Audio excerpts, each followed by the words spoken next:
يذكر لي بعض أهل العلم يقول إن في أخ من الإخوان يعني تزوج، ثاني يوم على طول كان معروف قبل ثورة قصة أمن الدولة ومش أمن الدولة، وفي مسألة لابد من بحثها ودراستها وكده. يروح يقعدوا فين؟ كل ما يروح المسجد يتقرض عليه، يروح فين؟ راحوا ثاني يوم، يعني ثاني يوم الدخل عند الأخ ده، وقعدوا لحد ما خلصوا الدورة بتاعتهم، قعدوا 3 أيام بلياليها، يعني يناموا مثلا ساعتين ويقوموا علشان يخلصوا الكتاب والشيخ يخلص الطلب. فبيقول له الأخ أنت بتقول لمراتك إيه؟ قال كل ما أخش أقول لها احتسبي احتسبي. ليه؟ لأنها لو مفيش احتساب بقى دي عروسة عايزة حد يكلمها. سيبك من أي حاجة ثانية، هي عايزة حد يكلمها.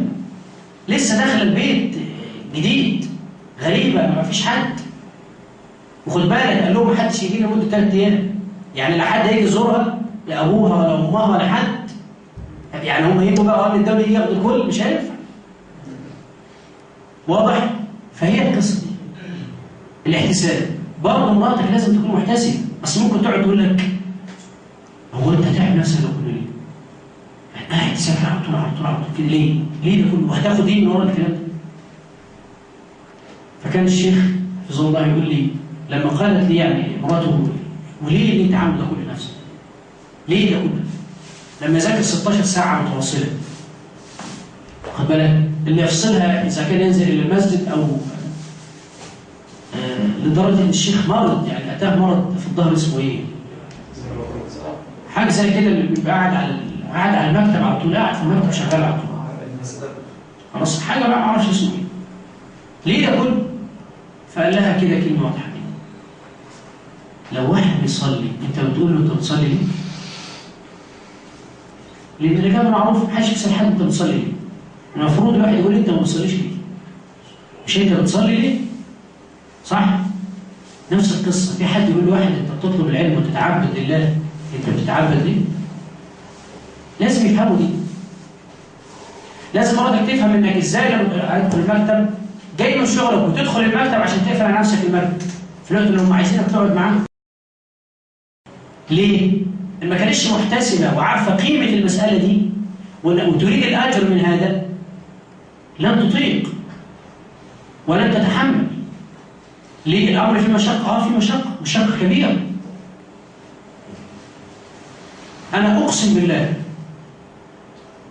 كنا نذهب إلى الشيخ في بيته، فكان الشيخ بالليالي والأيام وزوجته معه في البيت لا تراه.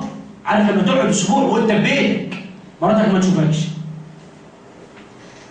في بيتك، مش قاعدة في مكان تاني، ده قاعدة معاك في الشقة وما تشوفكش. همزة الوصل بينك وبينها أولادك يجيبوا لك شاي، يجيبوا لك أكل، مش سلموا لي على أم فلان خلاص بس. وكنا نجلس نضحك حقيقة، يعني يقول أرسلوا السلام لأمك، ويقول يعني سلم لي على أمك، يقول يعني وأنت سلم عليك. فلما المسألة ما فيش احتساب، لا، في مسألة صعبة. كل ده بيتعلق بالأمرين اللي يتكلم عنه الشيخ. علو الهمة يأتي بصبر، لا يأتي علو الهمة في الطلب إلا بصبر. ليه؟ لأن أنا عايز أكتسب الصبر ده علشان أعرف أتعلم بيه. ثانيا عشان أصبر على فهم المسائل، عشان أصبر على جفاء الشيخ. عارف يعني لما يتصل عليك الشيخ وتجيله من سفر ترن الجرس، خلاص تخبط على الباب،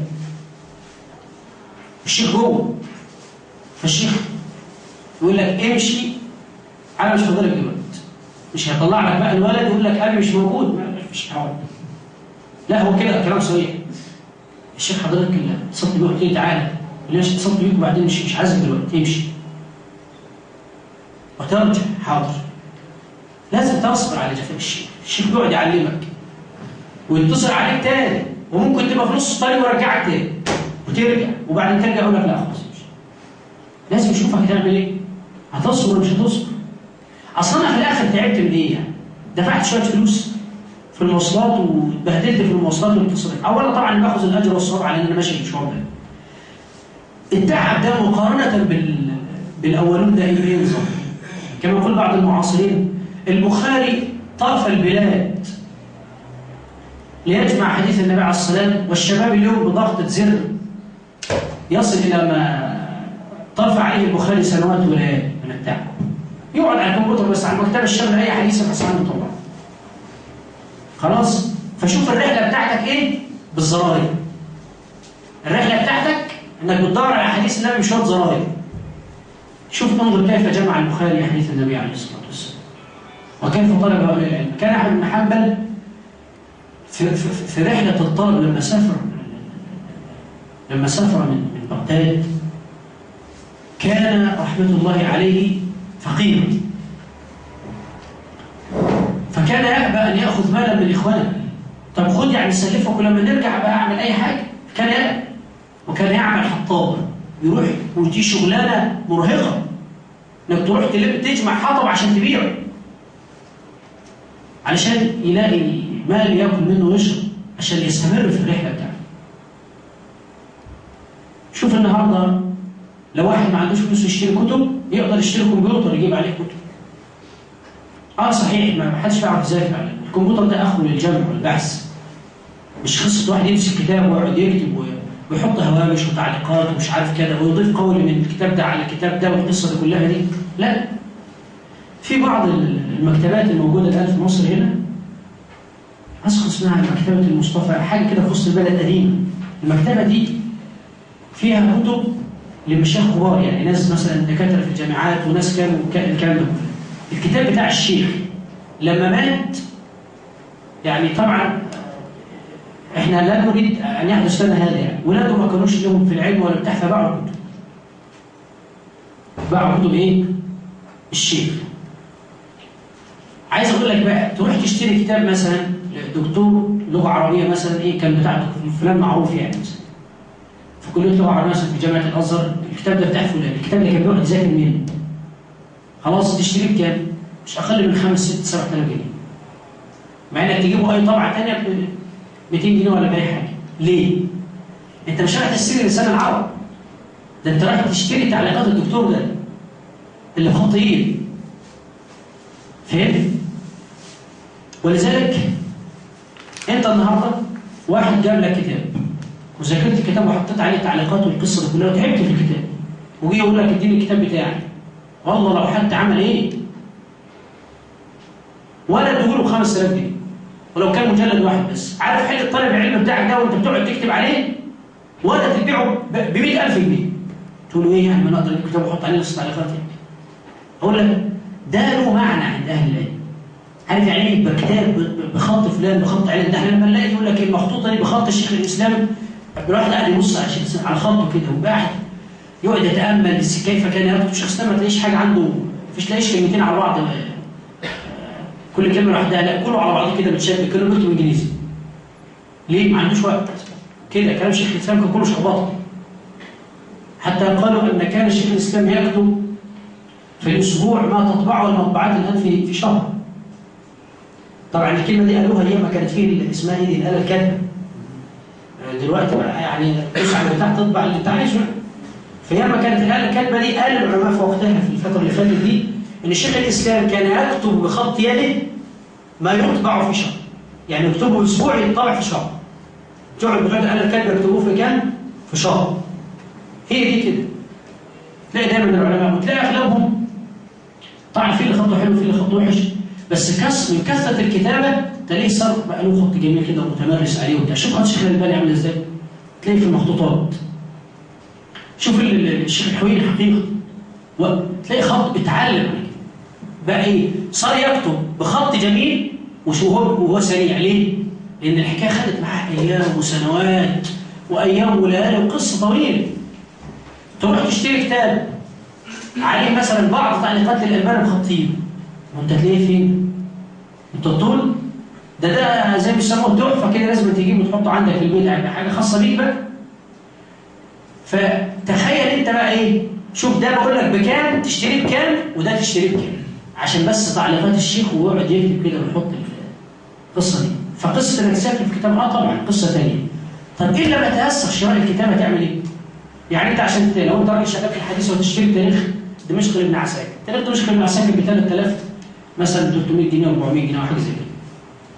طيب انت ممكن تجيب لك توب محترم بالمبلغ ده وتحط عليه تاريخ دمشق لابن عساكر وتحط ابن عساكر نفسه في اللابتوب. خلاص؟ وتحط كل الدنيا كلها. صح ولا لا؟ طيب انت عشان تشتري كتاب واحد زي ده وعايز لك كام كتاب بعد كده؟ وعايز تشتري تاريخ بغداد بكام؟ وسير اعلام النبلاء بكام؟ وعشان تشتري بقى شغل كويس بقى لازم تشتري طبعا كويس. وتشتري البدايه والنهايه ابن كثير بكام؟ وتشتري كتب الرجال بكام؟ وتشتري التهذيب للحافظ المزي بكام؟ ده انا بتكلم في حته واحده في الرجال. ما اتكلمتش كعلم ومصطلح حديث، ما اتكلمتش ككل كتب العقائد، ما اتكلمتش ككل كتب التفسير، ده انا بتكلم في حاجه واحده، في حاجه من علم، مش شيء واحد في العلم كله، لا ده شيء في علم عايز كده. زي ما انا ذكرت لكم قبل كده كان اول شيخ الألباني يقول يا بني علم الحديث علم التفليس. ليه؟ مهما يكون معاه فلوس لازم يروح يشتري فيه في كتب، ومهما يشتري في كتب يحس انه ما عندوش كتب. ولذلك اي حد يعمل في علم الحديث هو اكتر واحد تبقى مكتبته اكبر مكتبه. عارف ليه؟ لان علم الحديث خادم وليس مخدوم.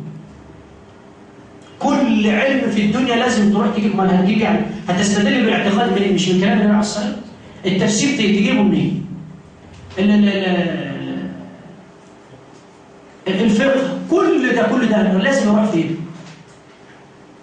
وانت في الاول وفي الاخر انت محتاج برضه تعرف هو الاستدلال بتاعك ده صحيح ولا ضعيف. فلازم عشان انما اللي متخصص في الفقه هيجيب لي كام كتاب في الفقه. ده لو بنتكلم بس في المذهب الحنبلي هيبقى اعلى حاجه وصل لها المغني لابن قدامه. صح ولا لا؟ هيبقى اعلى حاجه وصل لها المغني. لو خد معاه وهو طالع كده بنتكلم مثلا في الكتاب اللي موجود الان مثلا الفقه الموسط بتاع تقديم الشيخ صالح على الشيخ، وبعدين ارتقى شويه فخد منار السبيل خلاص، وبعدين ربنا اكرمه وخد على اي حد كتاب زي الشرح الممتع للشيخ ابن عثيمين، هيقدر يشتغل في المغني لو خد الشرح الممتع. يبقى انا بتكلم كمذهب، يعني عايز كام كتاب؟ طب المذاهب كلها عايز كام كتاب؟ برضه مش هيبقى وصلت لمساله علم الايه؟ علم الحديث. فالمساله مساله شاقه جدا. طبعا مش بقول شاقه علشان تقول ايه انت بتصعبها، لا، ده عشان تعرف ان المساله مش سهله. وان مش اي حد زي ما انت متصور يعني بقى عالم. وان مش اي حد يتكلم باختصار عالم. ليه؟ لانك لما تبدا تطلب هتعرف بقى مين هو العالم. هتلاقي نفسك بتعد على صوابعك. قصه بقى دعاة وشغال في الدعوه او فلان كده خلاص كتير، ده كتير. عايز بقى اقول كلنا في القصه دي. انما عالم وكمان عالم وصل لمرتبه الاجتهاد، لا ده احنا كده بنتكلم في موضوع كبير. هنا بقى بسالك انت عايز تبقى ايه بقى؟ عايز واحد بيدعو الناس ويعظ الناس كده وخلاص؟ هقول لك ماشي انا موافق. بس بالله عليك لما تستفتى هتسكت ولا هتفتي؟ اصل طالما بقيت متصدر مش هنضحك على بعض. هتفتي. صحيح اغلب المسائل اللي بيتعرض لها الناس مسائل بسيطه.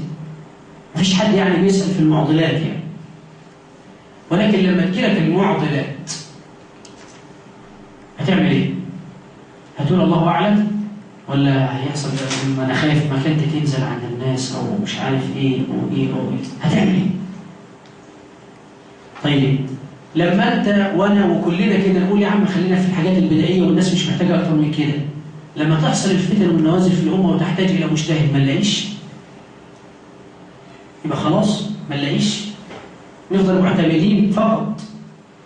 واذا كانت مساله متعلقه باجتهاد ما نلاقيش مجتهد، لو انا وانت فكرنا نفس القصه دي يبقى خلاص هنفضل ان احنا ما نلاقيش مجتهد. واللي يقول ان الاجتهاد اتقفل ده انسان ما شم رائحه الفقه. الاجتهاد لم يغلق الى قيام الساعه. ولن يغلق الى قيام الساعه. ليه؟ كثير من المستجدات وكثير من كذا وكذا تحتاج الى مجتهد عالم بالكتاب والسنه. طبعا عارف يعني ايه عالم الكتاب والسنه، انتوا عارفين ضوابطها ما يتفرع تحتها من ايه؟ من متطلبات العلم. فالشيخ بيتكلم هنا عن قضيه السلب والموجب. ازاي؟ دنو الهمه دي سلب ولا ايجاب؟ سلب. فلا ينبغي لطالب العلم ان يركن الى مثله، أن يمسك بالإيه؟ أن يتمسك بالموجب. وهنا بقى أنا في الحتة عايز أسألك سؤال. قال تعالى: ومن كل شيء خلقنا زوجين لعلكم تذكرون. يبقى كل حاجة فيها ذكر وإيه؟ وأنثى، سالب وحتى الكهرباء. خلاص؟ الملائكة فيهم ذكور وإناث ولا لا؟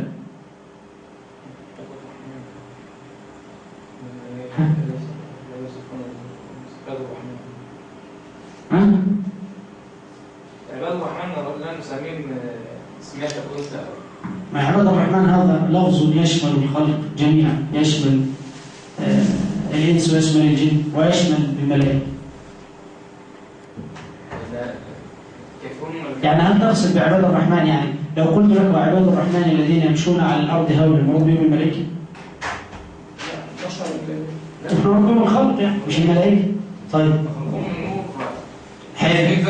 ما أنا بقول لك أهو هنا بقى من كل شيء خلقنا زوجين، ربنا بيقول من كل شيء. أكيد في اختلاف. لا مش اختلاف، مش اختلاف. يعني احنا بنقول إن كل قاعدة من استثناءات. خلاص؟ فالغالب على كل ما خلق الله عز وجل انه هو ايه؟ من كل شيء. ولذلك شوف ربنا انكر على من يقولون بان الملائكه ايه؟ اناثا. ربنا يقول اشهدوا خلقهم. ازاي يقولوا كده؟ اشهدوا خلقهم ستكتب شهادتهم ويسالون. فعشان ما حدش يقول لا في قواعد ليس لها استثناءات، انما هناك قواعد لها استثناءات. عرفتها منين؟ اهو ده مثال. ده مثال علمت بها أن لكل قاعدة إيه؟ استثناءات. إن ربنا له من كل شيء، فلما قعدت تتخيل أن الملائكة ما فيهمش إناث. خلاص؟ قصة هم بقى نوع مختلف. طب ما ربنا أخبر عنه. يعني إحنا ليه هنألف؟ مش مخلوقين من نور؟ حلو. يبقى أقول نور في سالب وموجب مش عرفني برضه إيه؟ ليه؟ لأن أنا بتكلم كده في مسألة غيبية، والغيب يحتاج إلى نص. طيب ومفيش نص بقى يبقى إيه القصة دي؟ يبقى أنا كل اللي عليا أن أخبر بما أخبر به النص ثم أكف. أن أخبر بما أخبر به النص ثم أكف عن هذا الكلام. واضح؟ بيتكلم بقى الشيخ رحمه الله عن اللي احنا اتكلمنا عنه. إياك والهوان، إياك أن إيه؟ تتكلم بقى عن سفاسف الأعمال وغيرها. ده إنما طالب العلم يجب أن ينشغل بإيه؟ بكبار الأمور. أن ينشغل بإيه؟ بكبار. شوف أنت لما كان في مجلس بعض المجالس لما سألوا فلان وعلان ماذا تريد؟ اللي يقول أتمنى الخلافة، واللي يقول أتمنى مش عارف إيه وأتمنى إيه.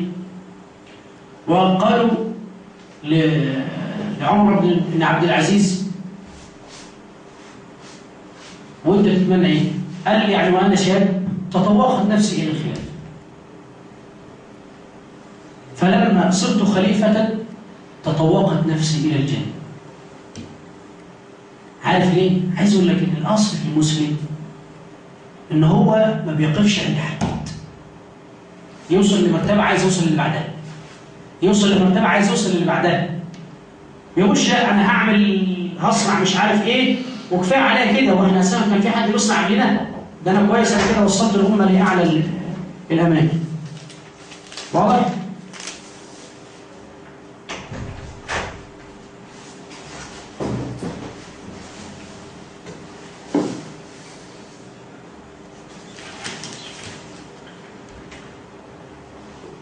الانسان لا تقف همته عند شيء معين. انا بضرب لك مثال بقى ايه كطلب.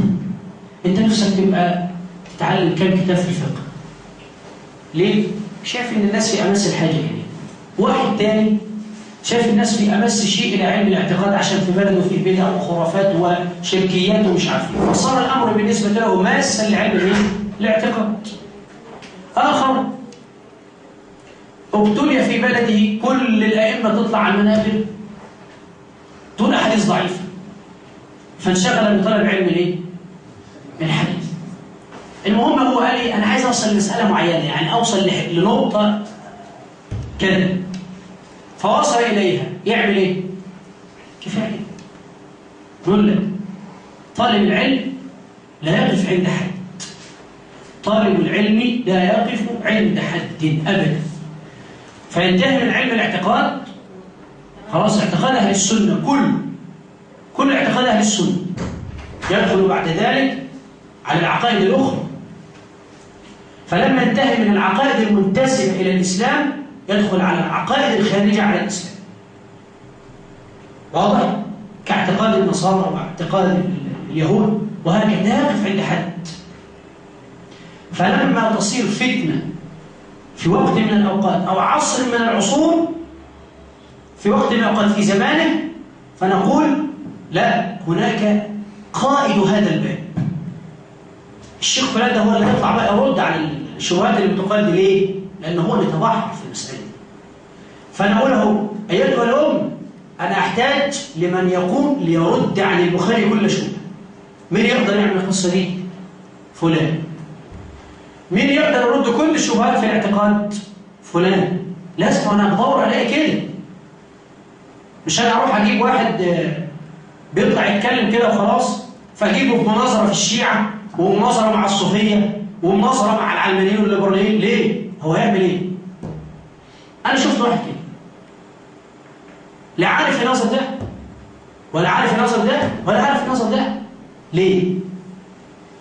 عشان هو لما طلع لسانه فصيح بليغ كما يقولون، فتوهم الناس أن الرجل إنما إيه؟ يطرق باب كل علم، فيجيبه مع الشيعة يقول له الشيعي ده، يقول له، هو بيقول له، يقول للشيعي انتوا كيف تلطمون على الخدود؟ هذا اليوم كنت أنا ألطم على خدي وأنا شايفها لي النصر. بيقول له الراجل السني، بيقول للشيعي أنتم ماذا تصنعون هذا في يوم عاشوراء وكذا، تلطموا الخدود وكذا؟ فقال له عندكم في صحيح البخاري. الشيعي بيقول له أن النبي صلى الله عليه وسلم لما مات راح ذكر له حد من الصحابة مش فاكره، لطم على خده، فقال له دي حصلت مرة واحدة لا يستدل بيها، الحديث مش في البخاري أصلا، مفيش في البخاري. فأنا بلمت ليه؟ الشيخ معناها إنه كده إيه؟ أقره بأن هذا إيه؟ يا سيدي مش في البخاري، بس أقرر الكلام ده مظبوط ثابت وصحيح. دي مشكلة. طب كيف يناظر هذا؟ يقول له تريد أن تستدل لي بحالة على مجمل ما نبه النبي عليه الصلاة والسلام؟ يا راجل عيب عليك. طب بالله عليك انت الشيعي بقى بعد كده يعمل ايه؟ ده يقعد يتصح كده ويحط رجل عليه، هو عارف ان الحديث مش البخاري. الشيعي يعلم ان الحديث لا يوجد في البخاري، فلما تقول له نعم هذا وان كان ثابتا لكن لا يستدل به على كذا، يبقى انت كده ده بقى اسمه بقى هذا من الجهل المركب. ده مش جهل بسيط. ليه؟ الجهل البسيط رجل يجهل الشيء مش عارف، يقول مش عارف، فتقول لي انا بطني وجعان، اقول لك ما اعرفش بسبب هو ده يضرني؟ سألتني في تخصص العلم الشرعي في مسألة أنا أتخصص فيه ومش عارفها، لا يضرني. طب ما الذي يضرني؟ حينما أفتيك فتوى خطأ وأنا أعلم أني غير متأكد في المسألة. ليه؟ ده الجهل المركب. فلما أقول وإن كان هذا ثابت وكذا، ده جهل مركب. الجهل المركب ده يناظر إزاي؟ هذا الجاهل جهلا مركبا، كيف يناظر؟ هذا الذي لم يتعلم قواعد المناظرة كيف يناظر؟ ويطلع امام الناس كده وتقعد والناس تبقى قاعده. تخيل انت بقى الملايين اللي شافت المناظره دي اعتقدت ايه؟ مش اعتقدت ان في واحد من الصحابه لطم على النبي صلى الله عليه وسلم؟ صح ولا لا؟ هي دي بقى مصائب المناظرات. لذلك زي ما احنا ذكرنا، قلت لكم انا قبل كده وبعيد وبكرر كلام الشيخ ابن باز رحمه الله، ان المناظره لا تكون الا عند الخصم. يعني ايه عند الخصم؟ يعني النصارى عايزين ينظروني، ما يجيليش القسيس في المسجد، انا اروح له الكنيسه. ليه؟ علشان شبهاتي انا تقع على قلوب من يجلسون، على قلوب النصارى، انما ما اجيبش شبهاته هو تقع على قلوب المسلمين. واضح؟ الشيعي اناظر عنده في مسجد شيعي، ما اجيبوش في مسجد السنه. اللي ما يعرفش قواعد المناظره بقى ده يطلع يتكلم ليه؟ عارف ليه بيتكلم؟ عشان قل اهل العلم. مفيش. طبعا كلمه مفيش معناها يعني فيه، بس اقصد يعني ايه؟ حد يقول لي عشان خلاص الشيخ مسح، لا فيه. وهل تصدقني ان العلماء يأبون المناظرات؟ يعني لو رحت لعالم كبير يقدر يخلص القعده يعني زي ما بيقولوا في كلمتين، ما يقدرش. ليه؟ يعني لما يقعد عالم كبير ويجيب واحد شيعي لا قدر له، هذا الرجل الذي يجلس امامك المناظرات لها شروط. تلاقي المذيع كده يقول لك ايه؟ مش عارف لازم تسلموا على بعض في الاخر، ولازم نحترم بعض، وده يطلب ده حتى مش عارفين، واحترام الراي والقصه دي كلها. طيب هذا الرجل لو سب اصحاب النبي في مجلسك بشروط المناظره ما ينفعش ترد عليه. ليه؟ لازم تلتزم الادب في المناظره، ان في واحد بيدير الحوار ومش عارف ايه، لما يجي وقتك ترد عليه. فلما يبقى عالم جليل كبير له مهابه عند الناس يقعد قدام واحد زي ده، ضاعت مهابته. زي ما العلماء يقول لك ما ينظرش، العالم ما يرضاش. اللي بيطلع ده بقى اللي هو ايه؟ اللي عايز يتنطط يعني. واخد بالك؟ انا حقيقة سمعت مناظره كان فيها شيء من الذكاء. حقيقة كان مناظره بين الصوفي وبين الشيخ محمد الزهري. حقيقة الشيخ زوبي في أوقات قال، يقول شيخ الإسلام، وكان المرض القول ده كان كلام ابن حزم. يعني القصة كلها إيه؟ أنا دائما حقيقة أعمل إيه؟ كل ما يذكر الشيخ قول أكتبه، قال فلان في كتاب كذا في مجلد كذا، وأبحث عنه عشان أشوف إيه؟ عقل الشيخ، حفظ الشيخ وهكذا. في الغالب بتحدث أغلب المسائل، بتبقى أغلبها يعني خطأ. دي في المناظرة بقى مرعبة. شوف أنا قلت لك ده لما تقعد تمسكها بالورقه وتراجع تلاقي الكلام ده ايه؟ تلاقيه ممكن يقولوا قال قال شيخ الاسلام بس ما قالوش في مجموع الفتاوى، قالوا فين؟ قالوا في مكان تاني. المهم طالما قالوا شيخ الاسلام قال. في المناظره بقى لما تقعد تقول ايه؟ قال شيخ الاسلام في مجموع الفتاوى في المجلد الاول في الصفحه رقم مش عارف ايه، اللاعب قدامك بيحصل له ايه؟ بيترعب. المناظر اللي كان قدامه الشيخ طبعا مش معاش لابتوب ولا حاجه، راح ماسك اللابتوب وقعد قال شيخ الاسلام في المجلد رقم كذا في الصفحه مش عارف ايه، فتح اللابتوب وقعد يقول له صواب. هو عايز يعني يقول انا برضه بقدر اقول ايه؟ الصفحه والرقم والجزء والقصه دي. طبعا اللي بيصور راح جايب اللابتوب والراجل ايه بيجيب منه. فشوف عايز بقى الايحاء المستمع اللي قاعد يتفرج يعمل ايه؟ لو كان حتى ده بيستدل بكلام صحيح من البتاع، بس هو ظهر قدامي ان ده واحد. شوف انا بقول لك احالات الشيخ كانت في اوقات بتبقى خطأ، لكن الإيحاء العام عند الناس هو كل الناس هتقعد تراجع على الشيخ زوبي، هتقعد تراجع وراه. دي بقى فكرة المناظرة. هو صحيح ممكن يخطأ ومش عارف ايه، بس هو عارف ازاي يناظر. ولذلك هما فيه اثنين خلاص اللي بيناظروا الشيعة، يا اما الشيخ الدكتور عدنان العبعور او الشيخ محمد الزهري. بقول لك الباب ده هو بتاعه، في واحد حلو في الباب ده، لو طلعته في حته ثانيه ممكن ما ينفعش، بس تشغله في الحته دي. ليه؟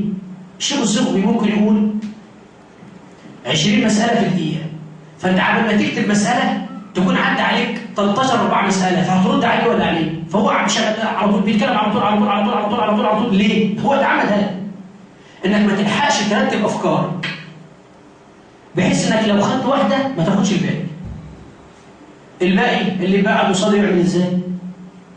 بيحاول يجمع في قواه ويجمع في نفسه فيتكلم بالراحه خلاص، وهو هيعمل يعمله كده. يعني هات اخرك قال له إيه بقى؟ قال له نحن، شوف بقى الفائدة في المنظمة، يقول أهل السنة لا نكف، قال له لازم نتفق على شيء، الطواف حول القبور شرك؟ قال لا يجوز الطواف إلا لغير الله، ونحن ننكر كثير مما تفعل الصوفية. قال له أرجوك أعد هذا مرة أخرى. يقول له يعني أيها الشيخ أعد هذا مرة أخرى، يعني لطلابك وأحبابك. قال لا، الطواف بالقبور شرك ولا يجوز إلا لله، ونحن لا نقر هذا، مع أننا نقول أنهم محبون لأهل البيت. المهم دخل في القصة، قال له شيء عظيم، بس هل تقر أهل البيت؟ قال له. فراح قال له بقى الشيخ نحن لا نكفرهم لأنهم معذورون بالجهل. حلو كده؟ راح بقى التاني مش لاقي حاجة يقولها، فيقول له إيه؟ يروح يخطئ خطأ زي المصيبة بقى، يقول له لا عذر في الجهل في العقائد. قال له يعني تقر؟ قال نعم. قال أنت وشك، أنا ما قلتش، ماليش دعوة بالموضوع. ليه؟ خلاص حصل عملية المناظر، حصل عنده الأفكار اللي كان داخل بيها تشتتت، الترتيبة اللي كان داخل بيها أنت فرقتها له وضيعتها له وضربتها هنا وهناك، ضاعت. ده بقى ايه اسلوب المناظر. ليه؟ لان المناظره دي محتاجه لعلم. عامله بالظبط كده، في واحد يبقى عالم كبير بس ما يعرفش يدرس لاولاد في ابتدائي، مش شغلانته. فاهمني ازاي؟ واحد عالم كبير ما يعرفش يدرس مصطلح حديث، مش شغلانته، وهكذا. فانا بقول اهو، طالب العلم لا يقف عند حد، لا يقف عند حد، ينتهي من علم يدخل في اخر ويدخل في اخر ولا يشبع. مش احنا معروف المثل اللي بيقول اثنان لا يشبعان، طالب علم وطالب مال. والنبي عليه الصلاه والسلام يقول نعمتان مغبون فيهما كثير من الناس، الصحه والفراغ. الفراغ ده لو مليته بالقراءه، لو عندك ساعه ولا 2 في اليوم قراتها، انا عايزك تتخيل بعد سنه بس تثبت عليها، هتشوف كم حصلت من العلم، وانك ازاي لما تقعد بين العلماء تعرف تتكلم. انت عارف انت لما تجيب عالم في لقاء، المفروض اللي يقعد يسأله يبقى شيخ، يبقى طالب علم، مش يبقى مذيع. ليه؟ المذيع ده يسأل ايه؟ عارف ايه يسأل؟ المذيع ده لما يقعد واحد زي اسمه ايه ده بتاع ملهم العسو ده، يقعد كده يسأل في الشيخ الحويني، يسأله بتاع ايه؟ انا عايز طالب في علم الحديث، عايز واحد كده زي الدكتور مازن يقعد يسأل الشيخ عشان انا اعرف اطلع بفايده. الطالب هيعرف يطلع اللي عند الشيخ. ده المذيع ده هيطلع ايه؟ ده قاعد مركز ايه في الاعلام، وازاي يبص للكاميرا، وازاي يعمل مش عارف ايه، هو ده شغلانته. ولما الشيخ يلاقي الشيخ يخش في حته هو مش عايزها، يروح يطلع الشيخ في حته ثانيه، دي مش ايه ده؟ الشيخ يتحدث معه شيخ. ولذلك شوف، هات كل اللقاءات اللي سمعتها، امتع لقاءات لما يبقى الشيخ قاعد يحاول شيء. ليه؟ عارف يطلع اللي عنده. فانت لما تبقى طالب علم تبقى عارف ايه لما تقعد مع شيخ من المشايخ، لما تلتقي مره من العلماء تعرف ايه المسائل اللي انت مش هتفهمها لوحدك، تقعد تقول له لو سمحت اريد كذا وكذا وكذا.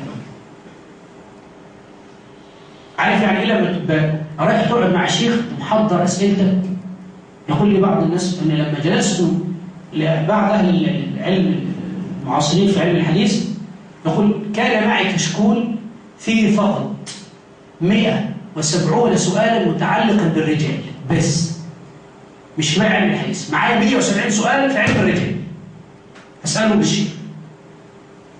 غير بقى بعد كده ما دخلش في العلم ولا غيره. ما قولك في فلان فلان قال فيه كذا، طب ما الصحيح يا شيخنا؟ يقول فيه مثلا ايه لسه ما عملتش عليه دراسه او مش، المهم في ده يبقى كان عامل كام سؤال معاك كشكول كده، قاعد كده ايه في مجلس الشيخ يجيب على هذه الاسئله. ليه؟ عشان الطالب يعرف يحاول الشيخ. انما غير كده يحاول الشيخ يعمل بيه. يقول كبر الهمه حليه ورثه الانبياء. الانسان عالي الهمه دي زينه طالب العلم الذي ورث النبي عليه الصلاة والسلام. ولذلك لو حق لأي إنسان أن يفتخر بميراث، حق لأهل العلم بهذا. اللي عايز يفتخر أنه ورث اللي هيفتخر العلماء فقط، لأن أنت ورثت أباك أو أمك أو أي حاجة، ورثت إيه؟ أطيان، عقارات، عمارات، إنما هذا ورث ميراث النبي عليه الصلاة والسلام. ميراث النبي ليس هناك بعد ميراثه شيء في قيمته أبدا. يقول يحذرك بقى في فرق بين إيه؟ يعني كبر وبين الكبر، نسأل الله العفو والعافية. ارسم لنفسك كبر الهمة ولا تنفلت منه، وقد أوضع الشرع إليها في فقهيات تلامس حياتك، لتكون دائما على يقظة من اغتنامها. ومنها بدأ الشيخ يقول بقى: إباحة التيمم للمكلف عند فقد الماء، وعدم إلزامه بقبول هبة ثمن الماء للوضوء. شوف هنا بقى إيه؟ بيقول لك حاجتين: تصح الصلاة بالتيمم في حالة فقد الماء، في حالة فقد الماء. الشيخ بيقول لك بقى: يا طالب العلم، لو فقدت الماء، فيش مية، وأعطاك بعض الناس مالا هدية لتشتري به ماء لتتوضأ به، فلا تتوضأ تاني. عيد تاني: الصلاة تصح بالتيمم إذا فقد الماء. طيب ما هو اللي هيديني فلوس اشتري بالمية ده، يبقى إذا هنا إيه اللي حصل؟ وجد الماء، وجد الماء. يقول لك: أنت كطالب علم عالي الهمة، لك مكانتك، لا تريد أن تنزل هذه المكانة تماما مع وجود الماء. ليه؟ لأن القضية لا تتعلق بفقد الماء فقط، لأن فقد الماء ليس معناه عدم وجود الماء، إنما عدم وجوده أو عدم القدرة على استعماله أو عدم القدرة على الوصول إليه. واضح؟ يعني الماء قطع، مفيش ماء، خلاص. ومثلا يعني نضرب مثال، يعني العمارة دي فيها مية والباب بتاعها ده مقفول، مفيش سكان هنا. في مية ولا مفيش؟ في مية، لكن حدث حائل يحول بينك وبين الوصول إلى الماء، نقول لك تيمم. ليه؟ لأن أنت كده لم تجد الماء، أنت كده مش واجد الماء مع إنها موجود.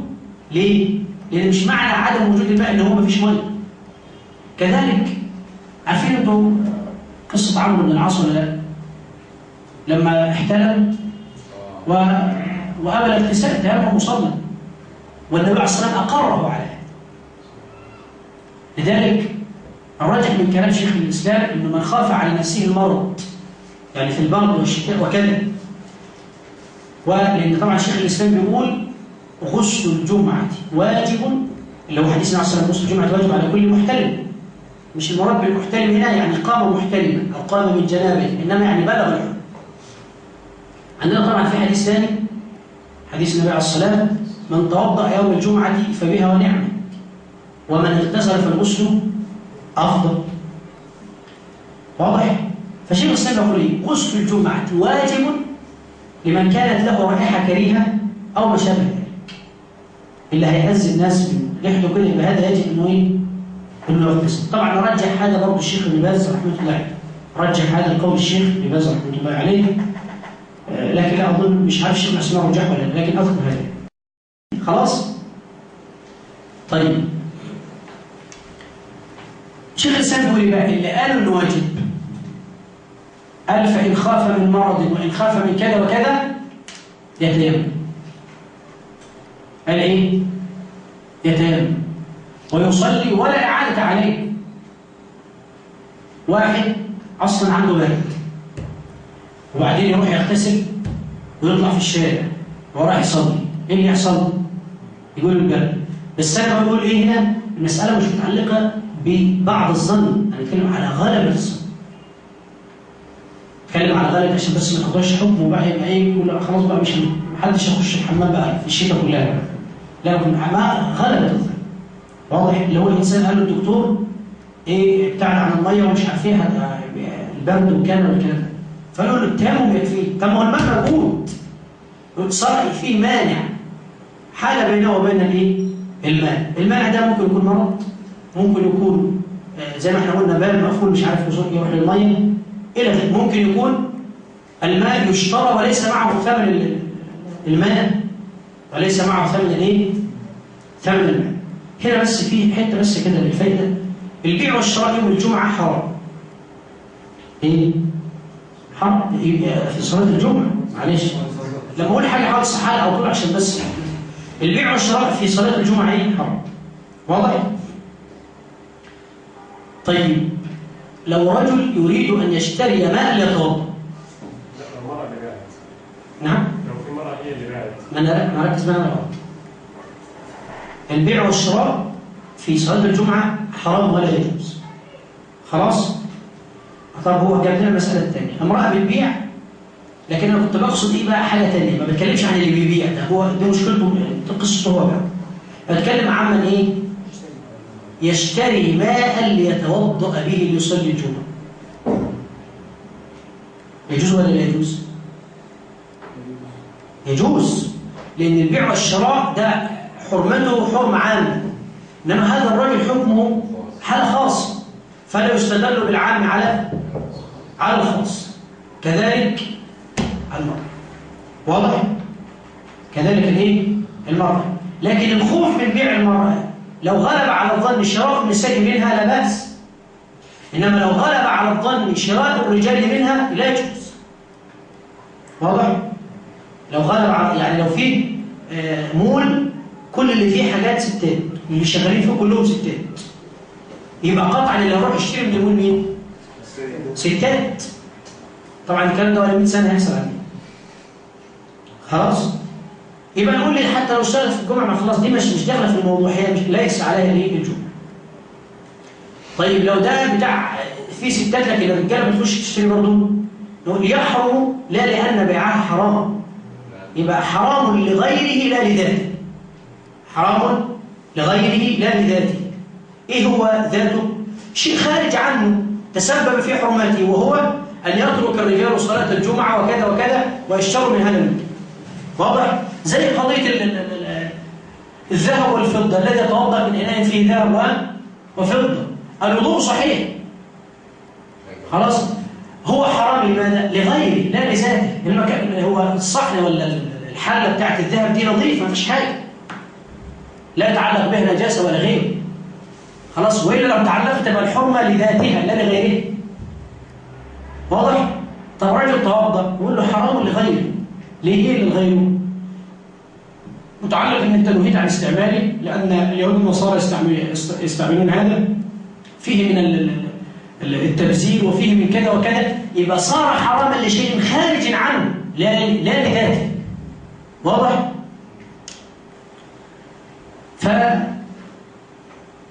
فالشيخ رحمة الله عليه يتكلم عن ايه؟ طالب العلم حتى إن أهدي مالا يشتري به مالا ليتوضأ به فلا يفعل. وأنا قلت لك قبل كده وعمال أقولها، في فرق إنه ياخد مال من الناس، وفي فرق إنه يديله إيه؟ يعني بيديله هدية، جايب له مثلا إزازة عطر ولا بتاع، هذا لا يجوز له أن يرده. كان صلى الله عليه وسلم لا يرد الطيب، لا يرد الطيب، والشيء الوحيد في السنة اللي يجوز فيه التبذير هو الطيب. يعني لو واحد اشترى إزازة ب 1000 جنيه ما قالوش ما هذا التبذير. يعني شوف في المسألة دي بالذات ما فيش حاجة أقول له أنت ليه بالظبط ولا عملت الكلام ده كله. خلاص أنت عارفين إحنا الجماعة بتوع السعودية الملوك يقول لك هو داخل البنك ويكون إزازة مش عارف ب 5000 مش عارف ريال ولا إيه. خلاص؟ طبعا ده لما نقول للناس ممكن يعني يحصل لها حاجة. فالشاهد يعني إيه؟ بس ما نوصلش بقى عن التبذير. طبعا احنا كده ما حدش هيوصل فينا يعني لحد نوصل لحد هذا الحد يعني. واضح؟ ده لو استحمل بربع ازازه شرب هيبقى بالنسبه له مصدر يعني. فالمهم يعني ايه؟ وهذا يعني لو واحد ادالك ازازه طيب انت عارف انها ب 5000 ليه؟ خلاص انت ممكن تاخدها بس تبيعها يعني فاهم الفلوس بتاعتها. فهذا لا يجوز لك رده. خلاص؟ واحد جايب لك مش عارف كان في عمره جايب جلابيه ولا جايب مش عارف، انما واحد بقى جايب لك ايه بقى؟ ملابس داخليه. جايب لك لبس جاي، جايب لبس العيال، يعني راجل ايه جايب لك لبس الشتاء كله. انا يعني حقيقه انا لا اطيق ان افعل هذا. انه قاعد تحتيه كده في المسجد وشايف الجلابيه دي، لا انا جبتها الشيء. البنطلون ده اللي لسه جاي. والجزمه دي ده الشيخ لابسها. هو ما بيقولش بس هو بيقول كده. خلاص؟ انا بصراحه لا اطيق هذا. انا اذا اهديت يعني هديه من واحد بيقعد يحضر لي في المسجد جلابيه اديها لحد تاني، هديها لحد اخدها منه بس اديها لحد تاني. عارف ليه؟ هي دي عشان هو الجلابيه كنت اجيبها كويسه، ايه اللي خلاها كرمشه دي؟ الجزمه كويسه ولا مش كويسه؟ يعني ده والله كنت اجيبها نوع نظيف، اغلى نوع كنت جايب حضرتك. فلا يعني انا بقول لك ما يقبل، لكن ما يعني ما يتجاوز هذا الحد.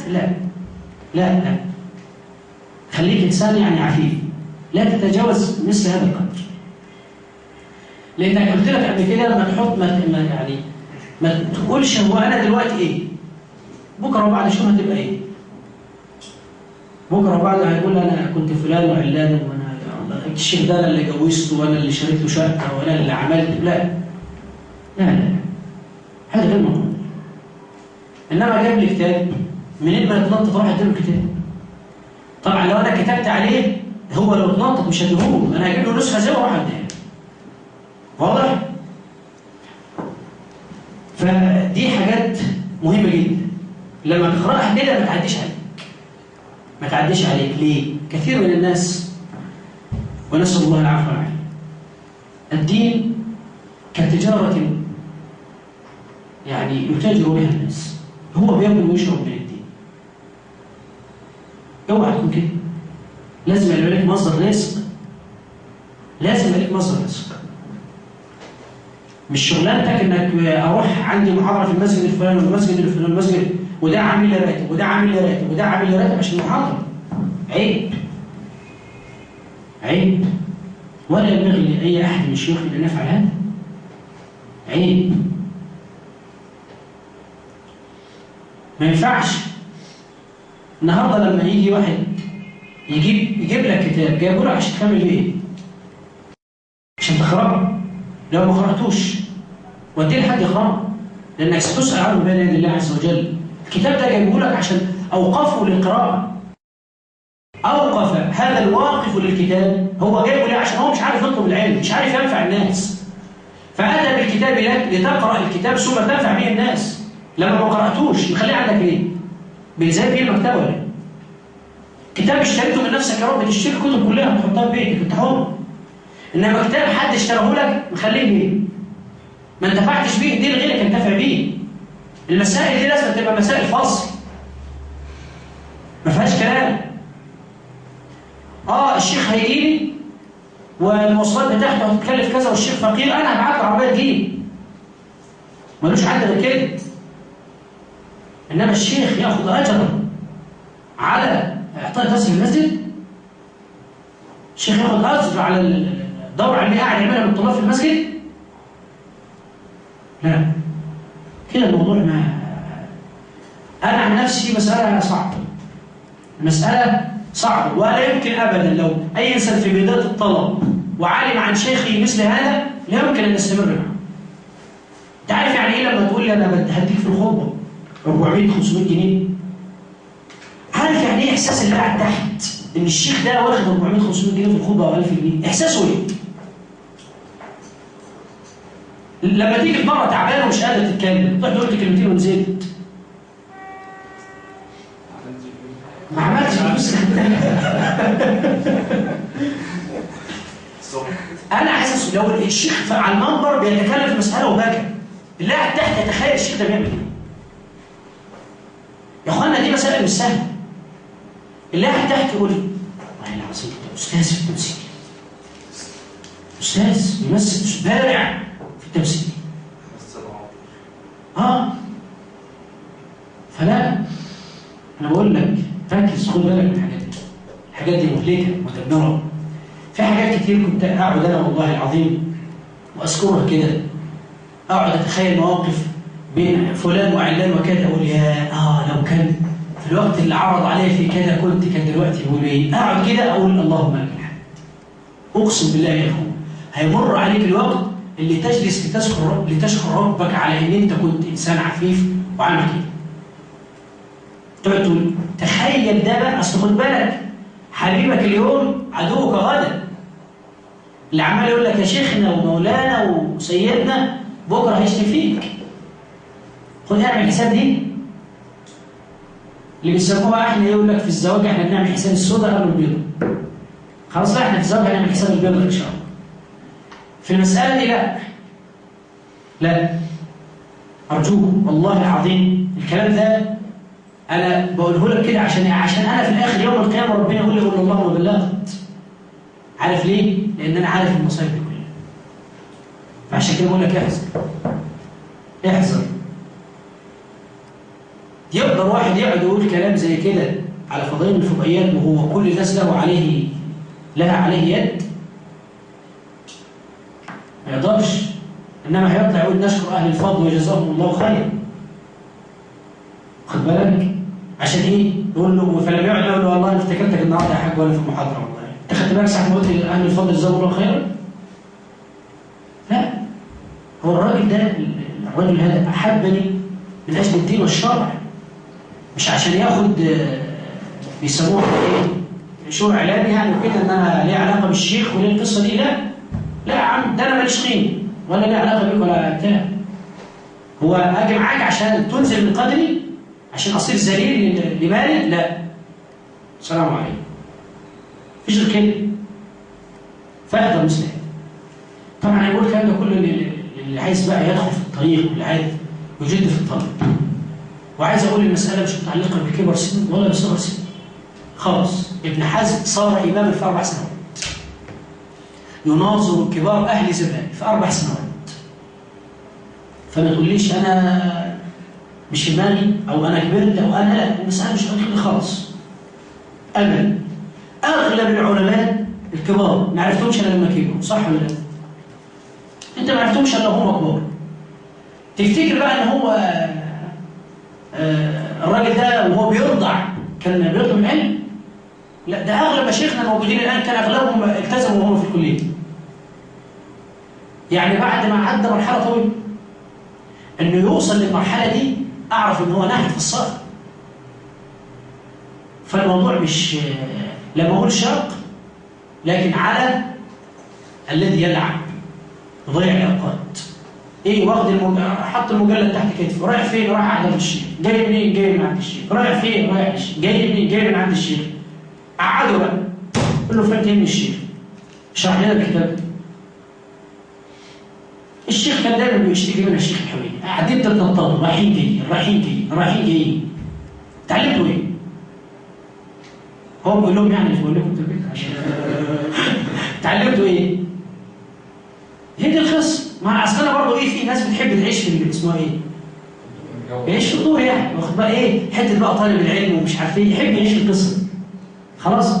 لا احنا عايزين بقى نكون جادين شويه. احنا عايزين نكون جادين. عارفين انت اخر معركه تكون بين المسلمين اللي هم يشترطون شرطه الموت. انت بقى عايزك تشترط شرطه الموت في القصه دي. في قصه الطلب. انا همسك باب العقيده اقفل به المسلمين. هقفل باب الفقه، همسك باب اقفل به المسلمين. اي حد يتعرض للمسائل دي انا هو ارد عليه.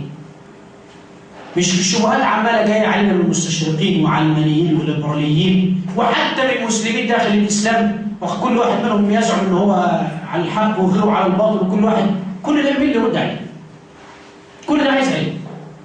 مين اللي يرد على كل ده؟ علم. العالم بقى اللي يبقى طالع بقى عفيف محدش ماسك عليه حاجه والكلام ده كله زي ما بيقولوا يحط صوابعه في عين التخين. صح ولا لا؟ بس فانتبه لهذا. المهم طبعا في الاخر بيقول لكم على هذا ايه؟ فقس. فاكرين انتوا القصه اللي ذكرها كان الشيخ؟ لما الراجل بيقولوا على هذا فقس النهمة في الطلب. ده الامر الثاني واعتقد احنا مش هناخد اكتر منه. يعني ايه النهمة في الطلب؟ الكثرة الكثرة في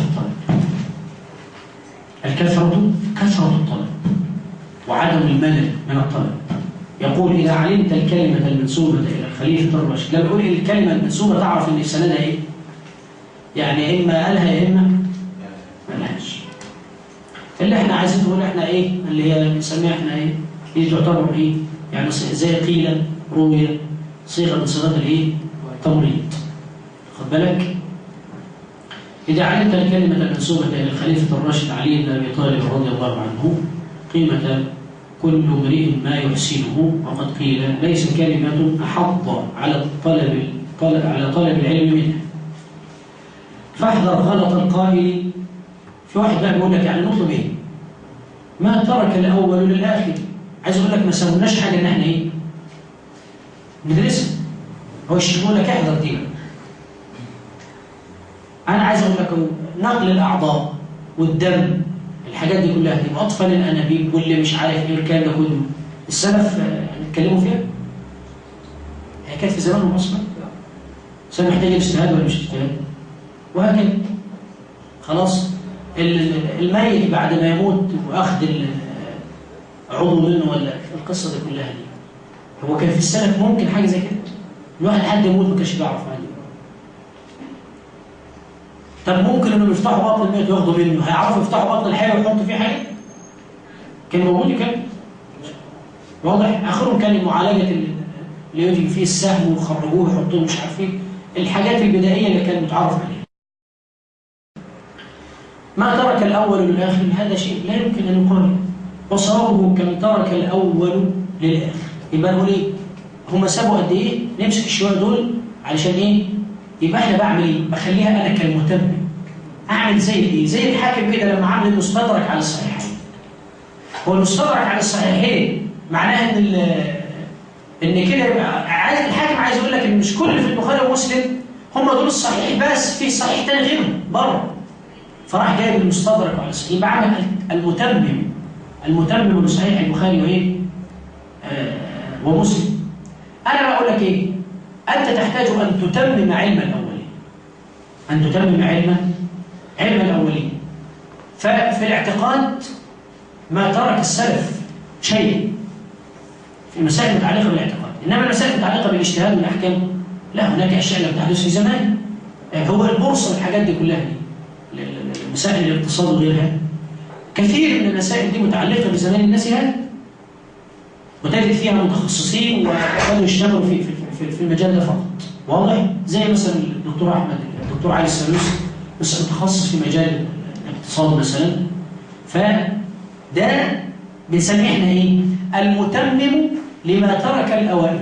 المتمم لما ترك الاوائل. يقول فعليك بالاستكثار من ميراث النبي صلى الله عليه وسلم وابذل الوسع في الطلب والتحصيل والتدقيق. ومهما بلغت في العلم فتذكر كم ترك الأول للآخر. برضه بيرجع لك تاني، عايز أقول لك إنه مسوي لك حاجات قليلة مش كتيرة. واخد بالك؟ فمهما تبلغ أعرف إن أنت مهما اتعلمت أنت برضه بالنسبة لهم حاجة إيه؟ حاجة صغيرة. وفي ترجمة أحمد بن عبد الجليل من تاريخ بغداد الخطيب ذكر من قصيدة له بيقول إيه؟ لا يكون السري مثل الدني، لا ولا ذو الذكاء مثل الغبي. قيمة المرء كلما أحسن المرء قضاء من الإمام علي، اللي هي حتة إيه؟ قيمة كل امرئ إيه؟ ما يحسنه كلام الإمام علي رضي الله عنه. نكمل إن شاء الله في لقائنا القادم. سبحانك اللهم وبحمدك، أشهد أن لا إله إلا أنت، أستغفرك وأتوب إليك، وجزاكم الله خيرا. ومن أحسن قولا